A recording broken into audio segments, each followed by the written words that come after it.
आसान कोई पढ़ाई नहीं, यदि है तो अभी तक किसी ने बताई नहीं।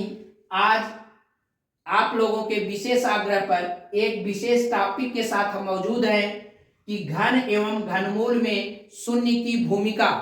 तो जैसा कि हम जानते हैं, किसी भी संख्या के घन का मतलब होता है उस संख्या का आपस में 3 बार गुणा, अर्थात जैसे 3 का अगर घन करना है तो 3 का आपस में 3 बार गुणा, और यह 3 का गुणा करने पर ये 3 की पावर 3 यानी 3 क्यूब बोला जाता है। यानी इसी को, इस 3 घात को घन कहते हैं, और इसका जो मान आता है ये 27 होता है।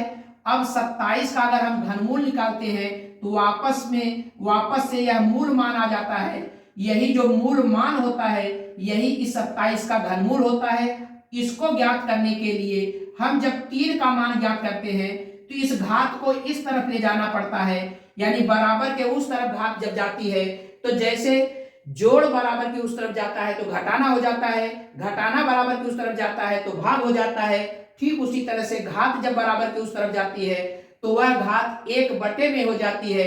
अर्थात जब 3 को घात उस तरफ ले जाएंगे, 3 को उस तरफ ले जाएंगे तो 27 की घात 1/3 हो जाता है, और यही 1/3 घात ही घनमूल कहलाता है।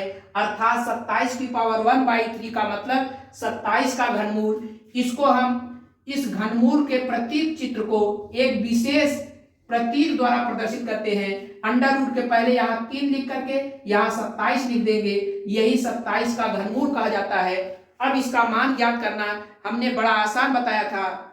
हमने कहा था कि नजर से देखते ही इसका मान आप ज्ञात कर सकते हैं। हमने कहा अगर 3 अंकों तक की संख्याएं हैं, इसमें तो 2 ही अंक हैं, तो केवल आप इकाई के अंक को देखिए। अगर इकाई के अंक में आप ध्यान देंगे 2, 3, 8, 7, यानी 2 का परम मित्र 8 और 3 का परम मित्र 7 आए तो हमेशा इसका घनमूल इसका परम मित्र हो जाता है। अर्थात इसका घनमूल निकालेंगे तो 7 का परम मित्र जो कि 3 होता है वही इसका घनमूल हो जाएगा। अब बात करते हैं कि ऐसी संख्याओं के घन के विषय में जिसमें अशून्य अंक के बाद 0 होते हैं, उसीलिए शून्य की भूमिका इसको कहा गया है। अगर हम देखते हैं कि अशून्य अंक के बाद जितने 0 होते हैं उनकी संख्या हम देखते हैं कि अगर यह 1 0 है तो अगर क्यूब करना है तो 0 के लिए जब क्यूब करेंगे, 1 0 है तो इसका क्यूब करने पर 3 0 हो जाता है। अगर 2 0 है तो 3 का गुणा करके 6 0 हो जाता है। यानी कहने का मतलब जितने 0 हैं उतना 3 का गुणा करके उसके घन वाली संख्या में 0 लिख देते हैं। वही इस शून्य का नियम होता है। तो अतः किसी भी संख्या में अगर शून्य है तो सबसे पहले हम शून्य का निर्धारण करके उसके घन के मान को लिख देते हैं। तो 1 0 है, इसका जब घन करेंगे इसका 3 गुना अर्थात 3 0, यहाँ 3 0 लिख देंगे। अब शून्य के बाद जो पूर्ण संख्या बच रही है इसका घन हम उसके नियम से करेंगे जो घन का नियम होता है। तो 4 चौके 16 चौका 64, यानी 40 का जो घन हो गया वो 64,000 हो गया। इसी तरह से 700 का घन करना है तो 7 के बाद 2 0 है, इसका मतलब इसका घन करने पर जो 0 की संख्या आएगी ये 2 में 3 का गुणा, यानी ये 3 के गुणज के रूप में होते हैं। तो 3 दूना 6 0, तो यहाँ पे 6 0 हम लिख देंगे, 1 0 2 0 3 0 4 5 6। अब हम 7 का क्यूब करेंगे तो हमने क्यूब का एक बड़ा ही सरल नियम बताया है, विकर्ण विधि। उस विधि से 7 का जब हम क्यूब करेंगे तो 343 आता है। तो इसका मतलब 700 का क्यूब 343 के बाद ये 6 0 लिख देंगे, यही 700 का क्यूब हो जाएगा। ठीक इसी तरह से 11,000 का अगर क्यूब करना है तो 11 के बाद 3 0 है, इसका मतलब जब इसका घन करेंगे तो 3 अगर 0 है तो इसका 3 गुना 0 इसके घन की संख्या में होगा, अर्थात 3 त्रिका 9 0, यहाँ 9 0 लिख देंगे, 1 2 3 4 5 6 7 8 9 0 लिख दिए। अब हम क्या करेंगे, अब 11 का हम क्यूब करेंगे तो वही विकर्ण विधि से जब 11 का क्यूब करते हैं ये 1331 आता है। इस प्रकार 11,000 का क्यूब 1331 के बाद 9 0 अगर लगा देते हैं तो यही 11,000 का क्यूब आ जाता है।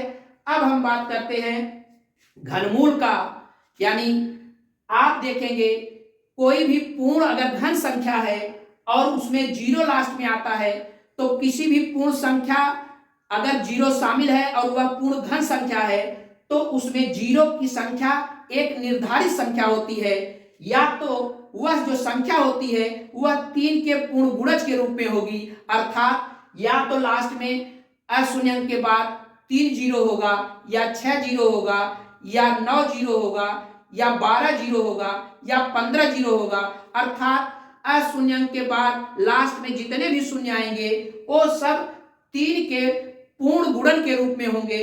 ऐसी संख्याओं का जब हम घनमूल निकालते हैं तो महत्वपूर्ण बात यह होती है कि जितने जीरो की संख्या होती है उसका 1/3 करके उतना जीरो उसके घनमूल वाली संख्या में आ जाता है। अर्थात अगर 3 जीरो है तो 3 का 1/3 करेंगे तो 1 जीरो मिलेगा, यानी इसके घनमूल में 1 जीरो आ जाएगा। अब 512 ये 3 अंकों की संख्या है, यानी शून्य के लिए घनमूल का नियम अब तो निर्धारित हो गया कि अगर 3 जीरो है तो घनमूल में 1 जीरो, 6 जीरो होगा तो घनमूल में 2 जीरो, 9 जीरो होगा तो घनमूल में 3 जीरो, यानी जितने जीरो है उसका 1/3 यानी 1/3 उतना जीरो उसके घनमूल में हो जाएंगे। अब ध्यान देने वाली बात है कि 512 का घनमूल, जैसे घनमूल के नियम हमने बताया था, आप नजर से देखेंगे अगर 3 अंकों तक की संख्याएं हैं तो हमने बताया था अगर इकाई के स्थान पर 2, 3, 7, 8 हैं तो उसके घनमूल में उसके परम मित्र हो जाएंगे। तो यहाँ पर 2 है तो सीधे सीधे केवल इकाई के स्थान पर हम फोकस करेंगे, तुरंत 2 को देखकर इसका परम मित्र यहाँ 8 लिख देंगे। इसका मतलब यह जो आपका 5,12,000 है इसका घनमूल सीधे सीधे 80 हो जाएगा। इसी तरह से अब बात करते हैं ये 729 के बाद यहाँ 6 जीरो है तो जब इसका घनमूल हम निकालेंगे तो सीधी सी बात है, तो 6 में जैसे ही 1/3 का हम भाग देंगे तो 2 जीरो आ जाएगा, अर्थात इसके घनमूल में पहले 2 जीरो निर्धारित हो गया। अब हम 729 देखेंगे, ये 3 अंकों की संख्या है तो हमने बताया था इकाई के स्थान पर अगर 2, 3, 7, 8 के अलावा कोई भी संख्या है तो वही संख्या उसके घनमूल की संख्या हो जाती है, अर्थात 729 का जो घनमूल होता है वो 9 होता है। और इस प्रकार 729 के बाद ये जो 6 जीरो है इसका घनमूल 900 प्राप्त होता है। इसी प्रकार अब हम क्या करते हैं, जैसे 27 के बाद 3, 3, 6, 3, 9 जीरो है, इसका जब घनमूल निकालेंगे तो आप ये जानते हैं कि 9 का 1/3 करेंगे तो इसके घनमूल में 3 जीरो हो जाएगा, और 27 ये 3 अंक से कम है और हमने बताया था 3 अंकों तक है तो केवल आप इकाई का स्थान देखेंगे, इकाई के स्थान पे 7 है इसका घनमूल इसका परम मित्र हो जाएगा, अर्थात 3 हो जाएगा। इस प्रकार से इस संख्या का घनमूल 3000 हो गया। इस तरह से बहुत ही जो संख्याएं शून्य को अपने साथ लिए हुए होंगी, लास्ट के अशून्य के बाद जितने भी शून्य आएंगे उनके नियम ये होते हैं घन करने के और घनमूल करने के।